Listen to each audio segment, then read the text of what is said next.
everyone. We are here today with special guest Heather Johnson, who is an Ayurvedic health counselor, licensed massage therapist, and licensed yoga instructor. She is the founder of the Ayurveda Life School and one of our favorite podcasts with the same name, the Ayurveda Life School podcast.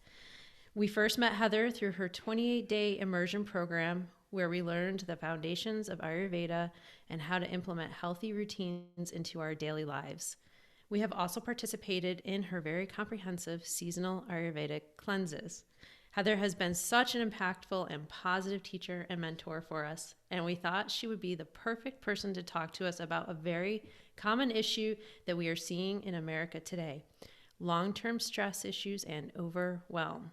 There are a lot of studies on this topic, with some showing that roughly 4 in 10 men and 5 in 10 women report issues related to long-term stress. I am sure that most of you can relate to this. We are so delighted to have Heather share her comprehensive knowledge of Ayurveda, her journey that brought her to this calling, and how we can apply this ancient knowledge to our modern day lives for better well-being. Welcome, Heather, and thank you so much for being here with us today. I'm so happy. I can't Yay. believe I get to actually chat with you. You're two of my favorite students ever. Oh, So thank you for having me on today. oh, thank you. Thank you. So, we would like, as we like to ask our guests, how they started on this journey. So, our first question to you, Heather, is what initially drew you to Ayurveda, and where has the journey taken you? So, if you wouldn't mind telling the audience about your story. Well, honestly, I think the universe drew me to Ayurveda, but on a practical sense of how I encountered it, I was a young mom, 4 kids, busy, trying to do all the things, and felt really a necessity to be perfect at it all.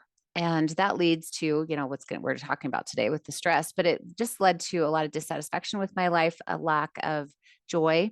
And I was missing the experiences with my children. And my most important goal was to be with them, but I just felt like I was so unhappy that I just wasn't enjoying my time. And there wasn't a good reason why I was unhappy. Everything should have been just fine.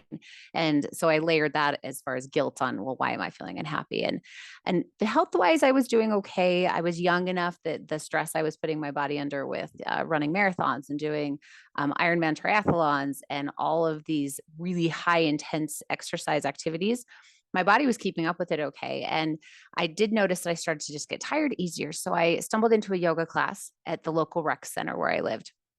And I just had heard it was really good for stretching. And I was running, some days 20 plus miles. So I thought I probably should stretch a little more because I never really made time for that. So needless to say, the class completely killed me. I thought, this is not stretching. This is horrible. I don't know what they're doing to me. I thought I was going to relax, and I was more tired when I was done. And my husband had left me there at the gym and said, you can just like run home after, because I would run everywhere. It was like a couple miles, barely made it to my front door after that yoga class. I just thought I was going to die. So that was my segue into kind of like getting more in touch with spiritual practices. But at the time, I just thought it was like a torture session. And so I kept going because I thought there's got to be some good benefit coming out of this.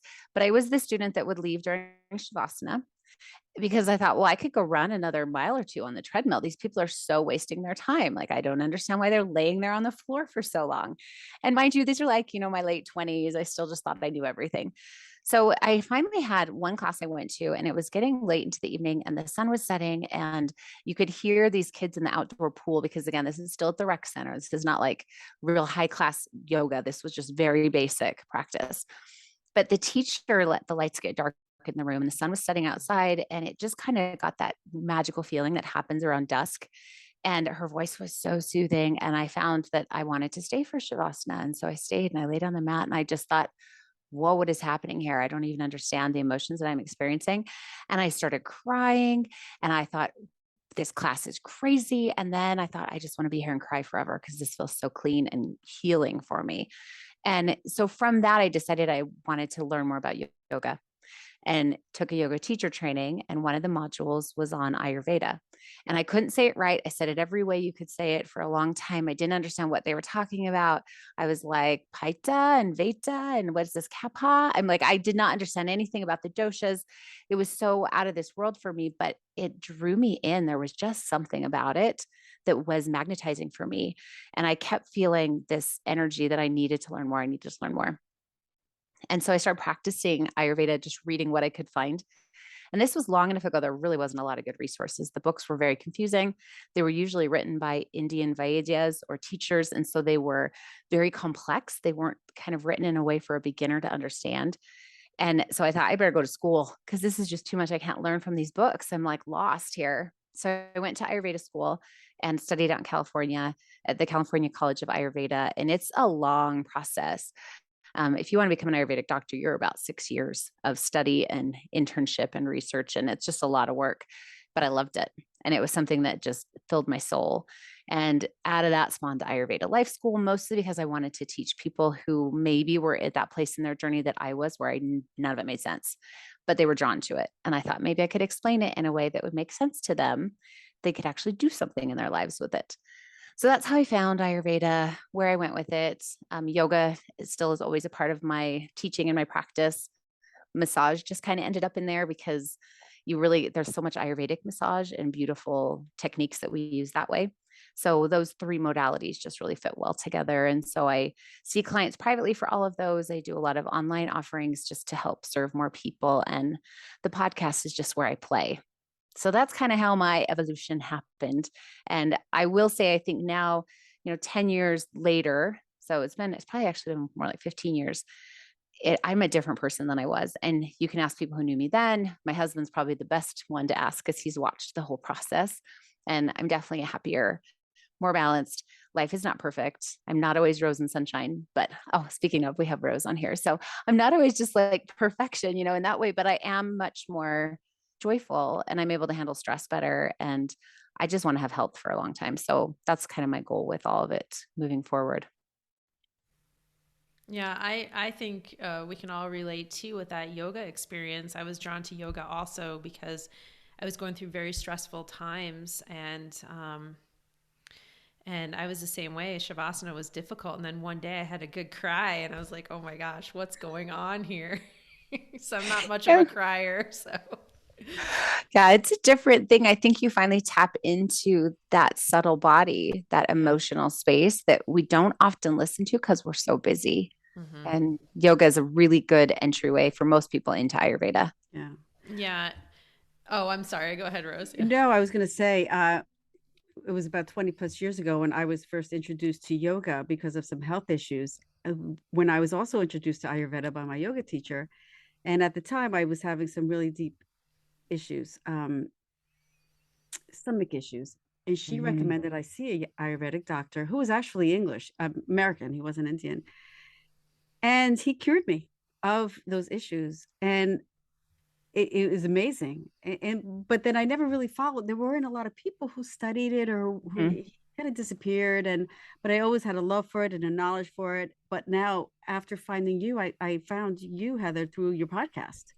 And then I was like, wow, here's a person who now is in my life that who's so knowledgeable, and just so grateful that that we did your immersion class, because I learned so much more, not just by listening to someone tell me what to do to heal myself, but now I'm almost like my own healer. Well, and that's the whole intention with Ayurveda, is for you to find that connection to your own inner wisdom, your own inner healing, because no one on the outside, even though the way you shared that story is beautiful about your stomach issues, he didn't heal you. He gave you a path for your body to heal and for your soul to heal, because we have to heal at such a deeper level than what really in the Western world, especially, we view as healing, because it's so much more. And so you always had the tools or the ability, but often we just don't know the path to take with it. And Ayurveda helps us, I think, to understand that we can be healed, and it doesn't need to be reliant on someone else to create that healing for us. I think it's awesome. It's true. I love that. Yeah. I was wondering if you would give us, an overview of just Ayurveda in general for our listeners, what it means, the origination, the importance of it. And then maybe why are we stepping away from these wonderful routines now in the Western world too, Well, that is a whole subject in of itself. We're a little crazy out here in the West. But Ayurveda itself, the word means the science of life or the knowledge of life. And so it's bigger than just a new health fad. It's something that's been around for 5,000 plus years. There's not even really a true history as far as knowing when did it really originate.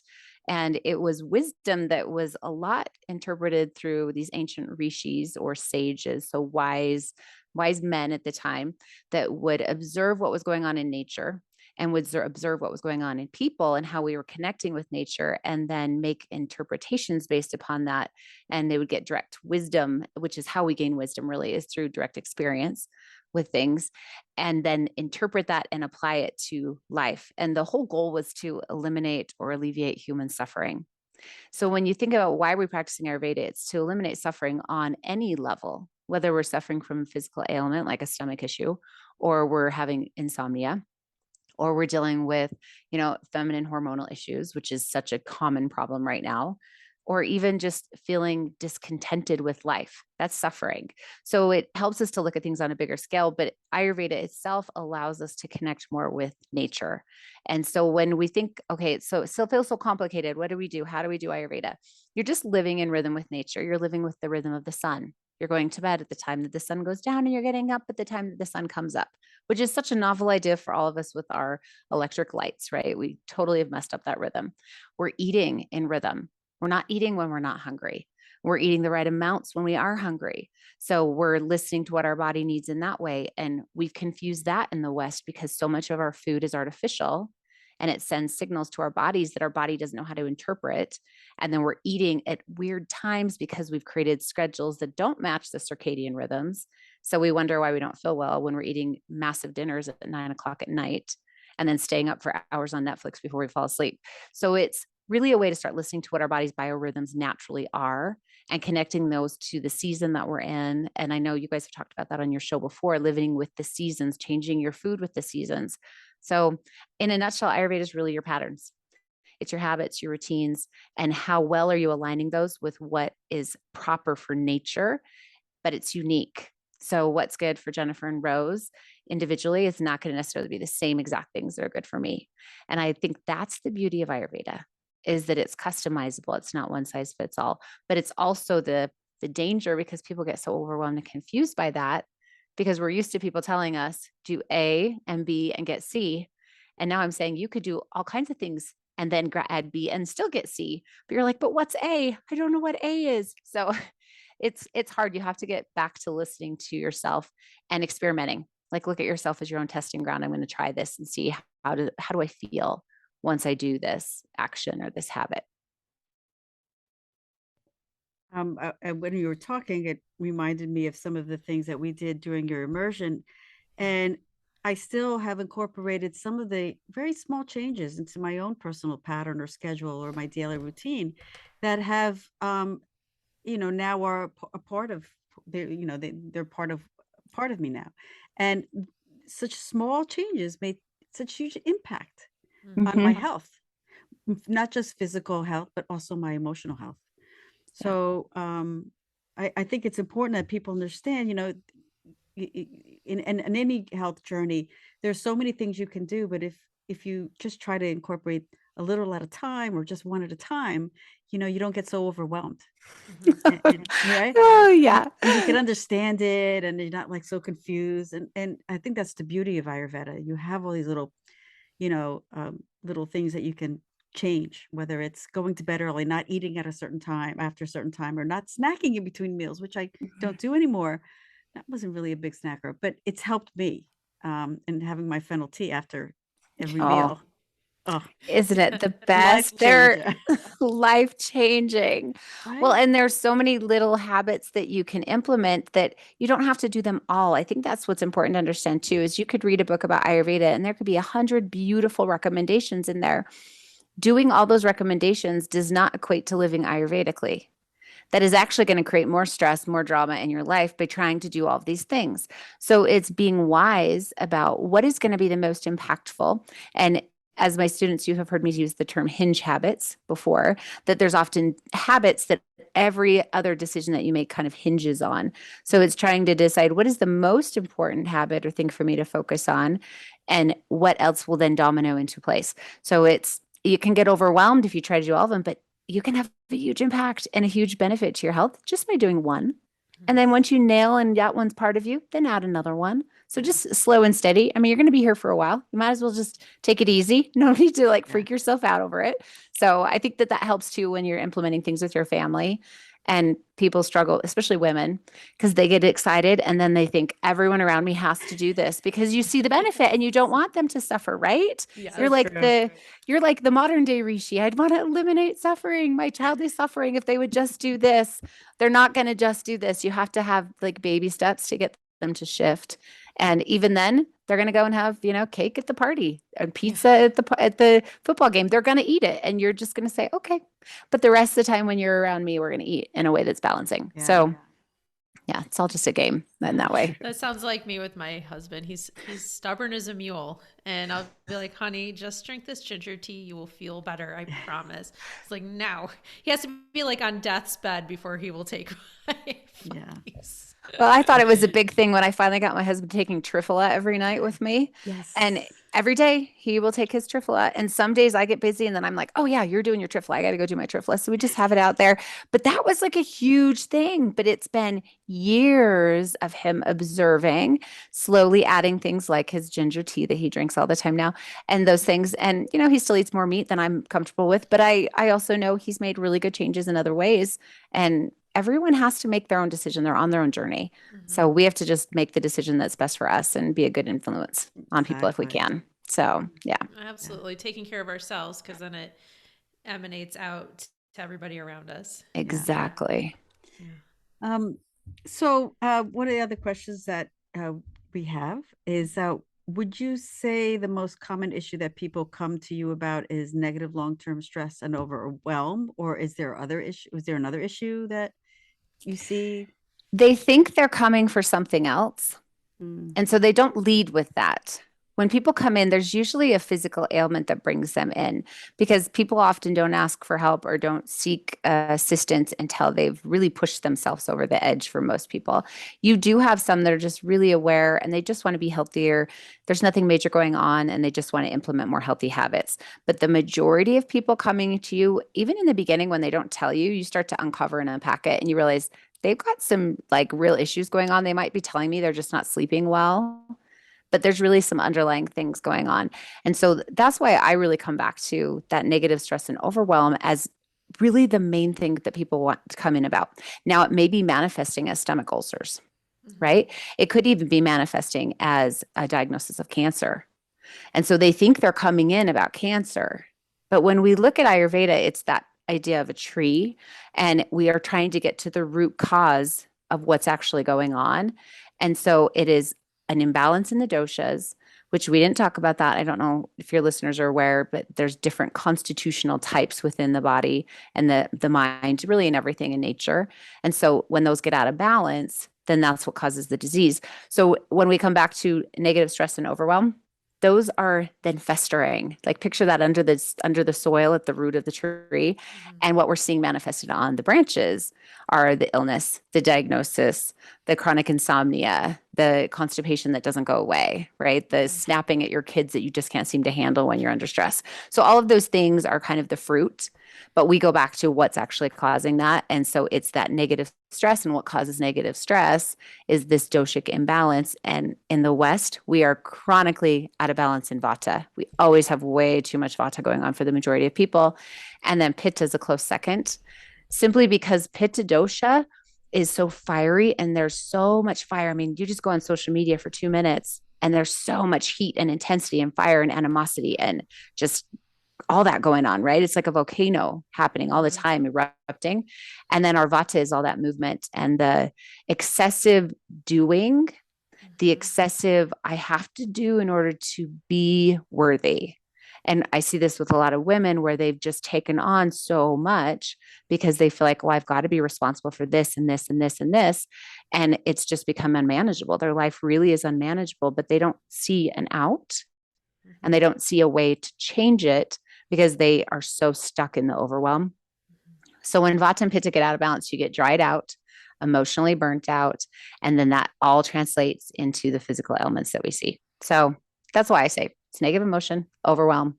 Really, that's causing all of your little branches out there. So let's go back to the root to heal it. Yeah, and me personally, so wow, it's been quite a while. It was back when I lived on the East Coast. I developed a thyroid disorder. And initially, all they wanted to do was treat the symptoms. So they Oh just yeah. gave me medication Mhm. and they're like, okay, do this. I started out as hypothyroid, and then I had moved and, was just managing it by taking the medication they gave me. And then I actually went into hyperthyroidism after that. And somebody very close to me recommended, I was living in Maryland in the Baltimore area, and they have an integrative health center there. So I was seeing the endocrinologist, and he was Mhm. giving medication for the hyperthyroidism. And then I also went to this integrative health center, and that's when I got kind of introduced to the stress, and then the Ayurveda aspect of it, and to the yoga. And they had wanted to remove my thyroid entirely, but I was able to actually get to the point where I don't even have to take medication for it anymore, and I still have my organ intact. So Oh, I feel that's like, so beautiful. So beautiful. yeah. So I feel like I'm a walking example of exactly what you're saying. Mhm. It's just to look at those roots, because it manifests, in the manifestation of it. Well, and it often we just tend to want that quick fix. And I think that's one of the struggles that I see with clients coming in is that they've dealt with a problem for a while. It's reached a tipping point and now it's really bad.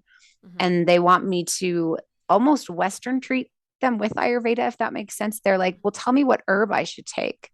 What tea should I drink? Thinking that they're going to take this herb or take this tea and immediately be better. And Mhm. I that is no different than getting a prescription drug from a Western doctor. And so it's hard for me sometimes when I'm like working with clients and I tell them, I'm not giving you any herbs.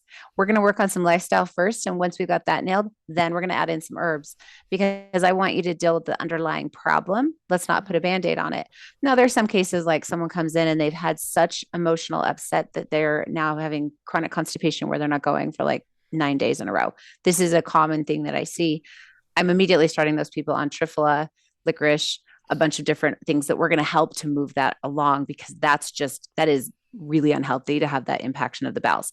But for most things, I like to work on lifestyle, just like your doctors, the allopathic ones are doing more with your thyroid because it causes lasting change. We don't want to just put a band-aid on it. We want to actually heal and cure things moving forward. So it's perfect. And that's when I truly became connected. When you were talking earlier about the subtle body, that's when I really started to. Before my mind and my physical body were two separate entities. I would Mhm. go and I would work. I had this mindset of I need to, work hard, play hard, and that's what I was doing. I was working really hard during the day, playing really hard on the weekends and night times, and working out a lot and just doing all these things where, by all appearances, I looked healthy. Maybe somebody that's more in tune with that stuff is like, oh, she's got dark bags under her eyes. She's not that healthy, or her tongue's not that healthy. But, by all appearances, I did look healthy, but really I was not healthy at all. It was. Well, and it's a mask, right? And Mhm. Rose, when you were dealing with your stomach issues, I imagine that there was so many Western things that you probably tried first or even looked at or Oh just yeah. were recommended that they didn't really help long term. No, they didn't. I had other issues, but the root cause were real emotional issues that I realized later on.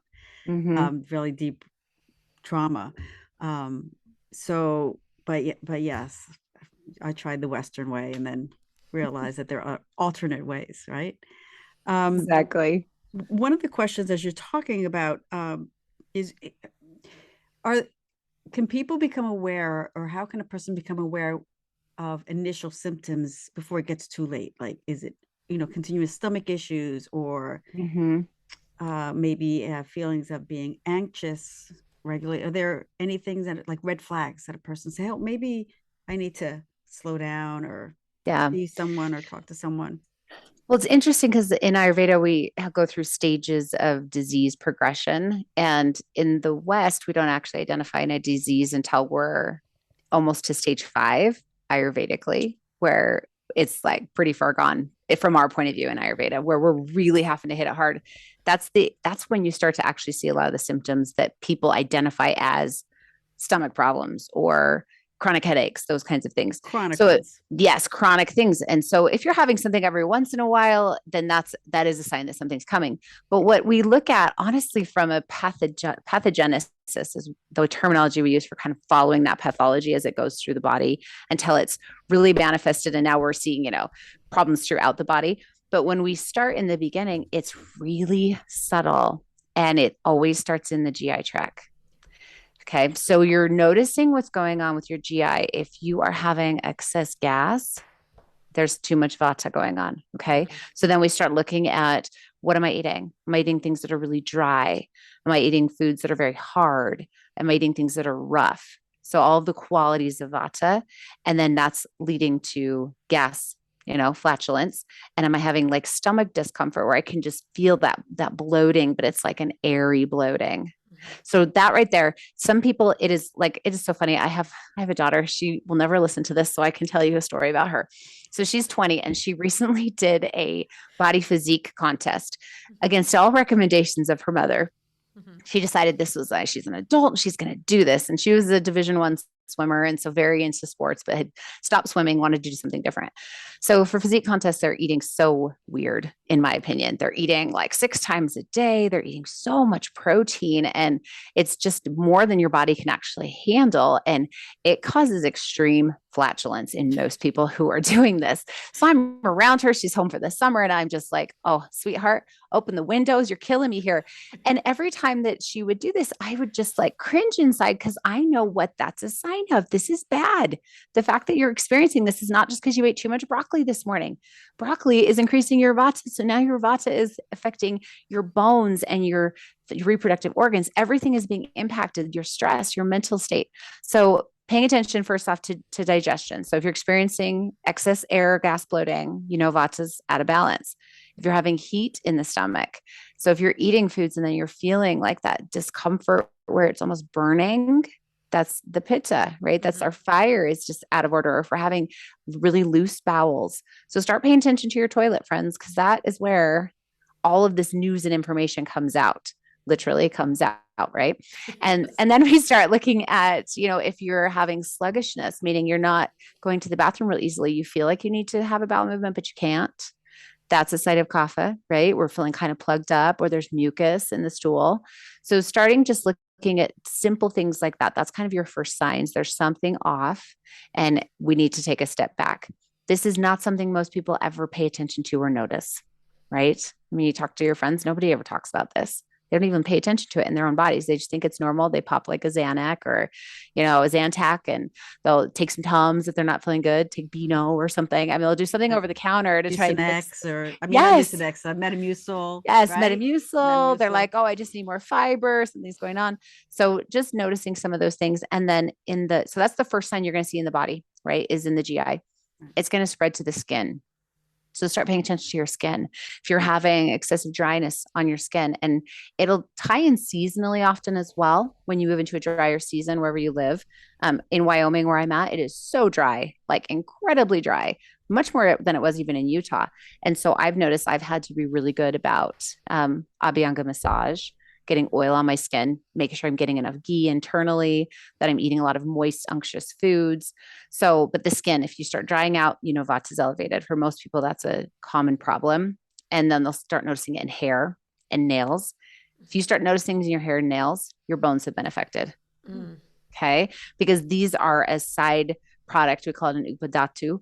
They're like a side creation of your bone tissue. So when astidhatu, your bone tissue is formed, it kind of has like a byproduct, and that's your hair and nails. So if you're having issues with hair and nails, worry about your bones. Like, what can we do for bones, right? There's all connections there. So that's the next thing I would look at. And then probably the third level is if it moves into the mind. So Ayurvedically, we call that the Manovāha Shrota. So Shrota is your channel, right? Manovāha is the mind. So when you start having insomnia, that's not good. And a lot of people attribute that to age, right? They think, well, I'm older, and so I just don't sleep as well. If we're doing our routines and we're really working properly to be balanced, our sleep can be just as good at any age, right? It's not age dependent. So, but if the mind is racing, you're forgetting things, you're not being able to focus, you're having a lot of scattered thoughts constantly, those are all signs of that excess movement that's happening. Or if you're quick to anger, like the emotions and the mind are so connected. So really start looking first, GI tract, look at skin, hair, nails, all those outward things. Like Jennifer, you're talking about like the bags under your eyes. That's Yeah. outward manifestation that there's not a good health going on underneath. And then look at what your mind's doing. At any of those places along there, we can arrest this progression and retract and bring it back. But we just have to pay attention so we realize it's even happening. So that was a big answer to that question there for you. That's a great answer, though. Yeah, I mean, love those, it. you know, if you just are aware of 3 things regularly, Mm-hmm. you could be out of balance, and you can pause, and you can get back on track. Exactly. Ayurvedically. Exactly. And Mm-hmm. I know, Heather, you did mention a lot about um, the doshas and things like. I don't want to go into details because you can unpack so much. It could be an entire other episode. I do encourage people to listen to your podcast. You have so many episodes, and they can go back and focus on what vata is, or what pitta is, or kapha, and so that people can go back and become educated on what those are, Mm-hmm. and so that they get a sense for that foundation of Ayurveda. But yeah, so anything else we should want to ask Heather before we? Well, I was thinking if we gave listeners a takeaway of Mm, something that you would implement Mm-hmm. that they could do, maybe a couple of routines or just a couple of things that you think are just right. super foundational, like, hey, do this.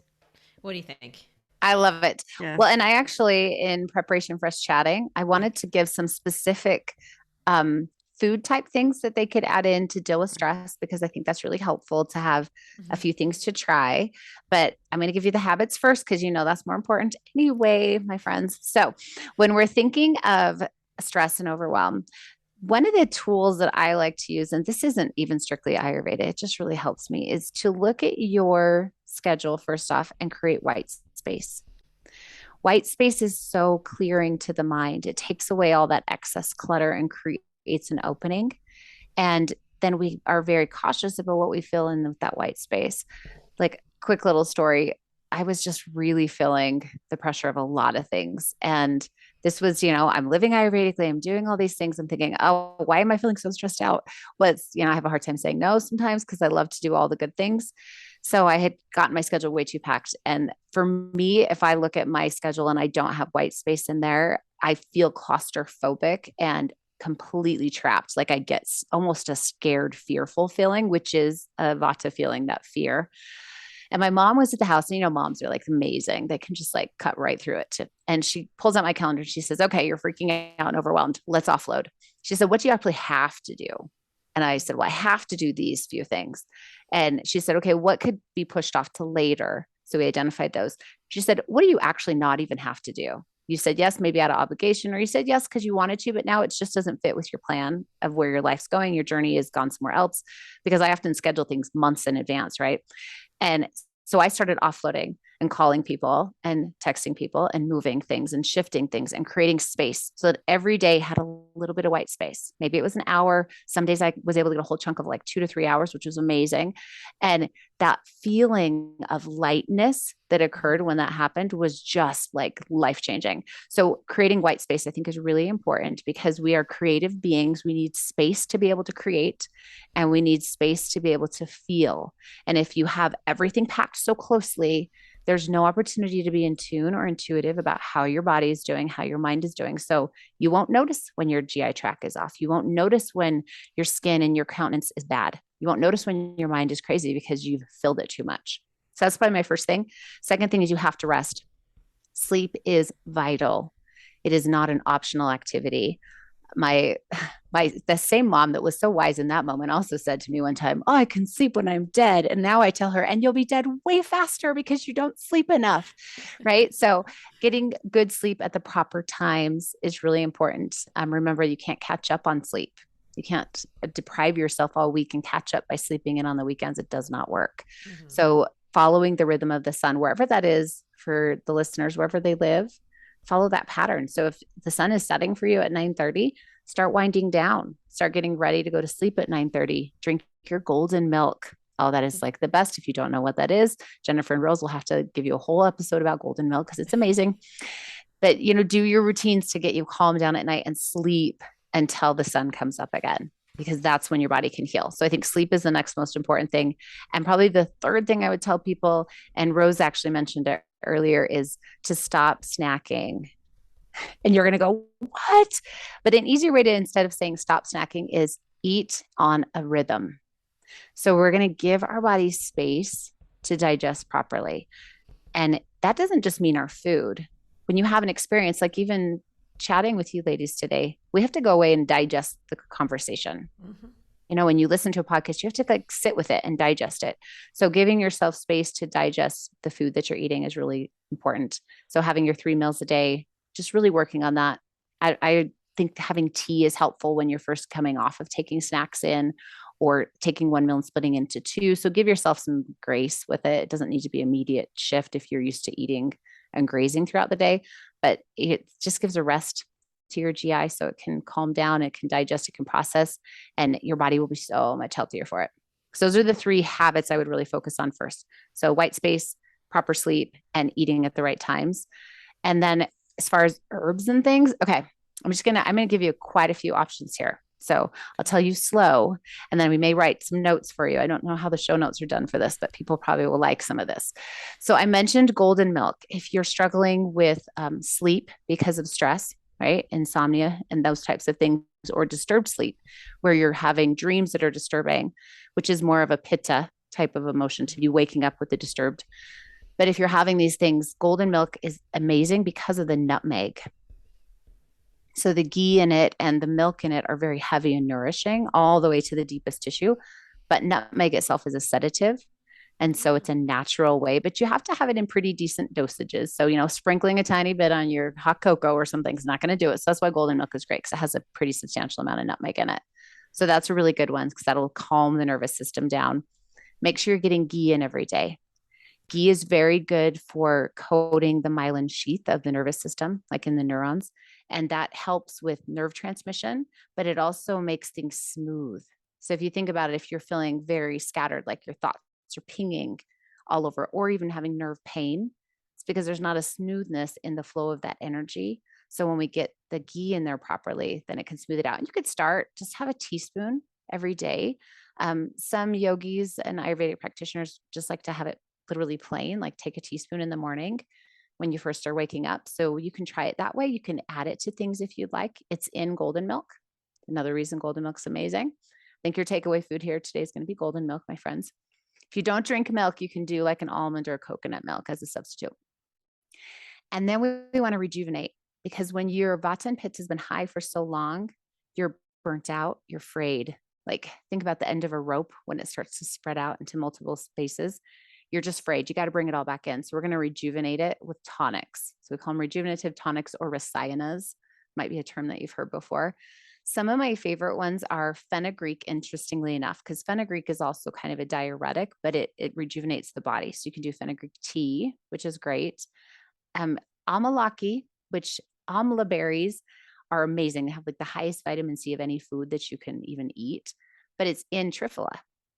So if you're going to take any herb, I would say golden milk and triphala are going to be your friends, right? Triphala has got amalaki and bibitaki in it, both of which are rasayanas for the body, and they balance different doshas. So it's helpful to just take triphala, because then you get them all in there. It's really, really good. And then as far as something you could just get from your kitchen, maybe most people don't have this, but it's easy to get: licorice root. So licorice root, and if you go to the grocery store and you buy a box of licorice root tea, you would literally have to eat that entire box of tea in 1 teacup to get a medicinal value. So it's good entertainment for your mouth if you're going to just drink over the counter teas like that. But if you want to have a medicinal amount, it's good to buy the loose root, the ground root. And you can get those lots of different places online. I usually get mine at Banyan Botanicals. I'll just buy it in like a 1 pound bag of licorice root. It's very strong. If you take too much, it can cause a little bit of GI distress. So you don't want to do too much, but it's a demulcent. So it's very soothing. So if you're having excess pitta or burning it all in the GI tract, so calming and so good for that. Very good for stress reduction and just deep nutrition in your body. And then sesame. So whether you do sesame oil or sesame seeds, both of those are really excellent. I mentioned briefly Abhyanga before. Abhyanga is a really good practice. That's a oil massage. So for those of you who are not familiar with that term, it just means a massage that you do to your body with an oil. Something like sesame oil is a really good one to use. You just want to make sure you buy a good quality one. And then adding sesame seeds as well, very nutritious. And then for stress, the last thing I'm going to share, licorice is good for stress too, but for mental stress, Brahmi's amazing, right? And you can find these in teas too. Gotu kola is really, really good. That one helps too if you're having skin issues that are due to stress. Some people will break out in like hives or they'll get rashes. Gotu kola is very helpful for that. And then my last favorite thing that I think all people should take every day is Chyawanprash jam. And you might hear it say Chyawanprash. You hear it both ways. So kind of your daily go-tos would be get your ghee in, drink your golden milk to help calm in the evening, get that triphala, a teaspoon a day is all you need, and then Chyawanprash, and you can do a teaspoon of that as jam. So if you added those 4 things in because of stress and then work on those routines that we talked about, those are all things that will work hand in hand to just help you get more balanced while you're trying to adjust and create better habits. So we kind of want something to help us right away, but then they're also going to really benefit long-term. So that's a lot of things. We'll write some notes, hopefully, for everyone who is listening. We'll definitely write notes. And as I mentioned, you don't have to do them all, but just pick 1 or 2 based on what you need. And like you're reading these things or saying them, I should say. I'm like, oh yeah, I do that. And it's been over time. You know, while I'll hear you say something on your podcast or from one of our lessons in the past or classes. And I'm like, oh, I'm going to try that. And Chyawanprash, it's actually really delicious. So good. Oh my God, I walk so around good. with it on a spoon on my mouth, and my kids are like, you take forever to eat that. I'm like, I just let it dissolve on my tongue. It's so good. It's so good. And in the morning, I still make the oatmeal that you taught us with the cardamom, and I'll put ghee. It's so good. I mean, just 1 bowl of that will last you till lunch. Oh, easily. So these are great tips. And triphala, I mean, I've been taking that since I've met you, and it's amazing. And got my husband to also take it as well. And I take it with me when I travel. I mean, I won't take it if I leave all the other supplements behind, that's fine, but that's the one I take with me because that will keep me regular. Well, traveling is the worst. Everyone gets constipated when they travel. You need that triphala. It's like they should just have that, you know, in the grocery store where they have the trial Pass section those out on the airplane. Travel. Yes. Here's your peanuts and your triphala. You're going to need it. No snacks, no peanuts, because no snacking. I was going to say, except for if you're eating peanuts, you probably should not be doing that. Peanuts are gross. Peanuts aren't good for you anyway. So no, not good. No. This has been this is great. We're going to add all that stuff to the show notes, and also some resources where you can purchase some of these things that I know are very reliable, like Banyan, which I've also, and Jen and I both purchased from there. So amazing. And we encourage anyone out there that has any questions for us or for you, Heather, they can email us, or they can get in touch with you if you don't mind letting us know where they can find you as well. Perfect. I'm easy to find. AyurvedaLifeSchool.com. And that's my handle for anything online, social, and you can go to the website there. You can email me direct. And you both know I'm pretty interactive. If somebody emails me directly and has a question or something, I will answer you back. So you're welcome to reach out. You don't have to, get a consultation or anything to do that. I like to help people. Yeah, so you're great. And the podcast is great. So I encourage people to really go back and find Heather, listen to Heather's podcast. Really, really informative. So we're very grateful. Thank you so much for being here with us. Thank you. Yeah, it's been great. So thank you everyone for listening, and until next time, this is Rose. And this is Jennifer. And be sure to check the show notes. We will link all of that information for you. We want to thank you for joining us today. Be sure to check out the show notes for links to our websites and social media platforms, and to send us any email with questions or comments. We look forward to connecting with you again for some more chat off the mat.